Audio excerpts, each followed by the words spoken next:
ओडिशा। साधारण निर्वाचन पूर्व मोदी फोकस रे ओडिशा। गोटे मासरे लगातार दुई थर ओडिशा आसिबे प्रधानमंत्री नरेंद्र मोदी। फेब्रुआरी 3 और 10 तारिख में ओडिशा गस्तरे आसबार कार्यक्रम रही।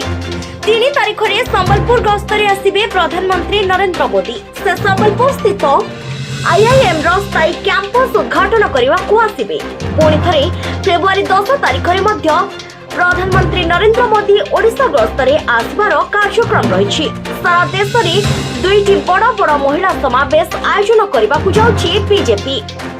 गोटे मध्य प्रदेश रे एवं आउ गोटे ओडिशा रे हेबो। तेबे बीजेडी महिला भोट बैंक भांगिबाकू बीजेपी रो एहा एक बड़ स्ट्राटेजी। सेथिपाई भुवनेश्वर रे फेब्रुआरी 10 तारिख रे बीजेपी आयोजन करुछि विशाल महिला समावेश।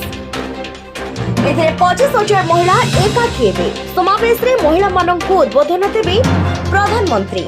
रिपोर्ट जे न्यूज ओडिया।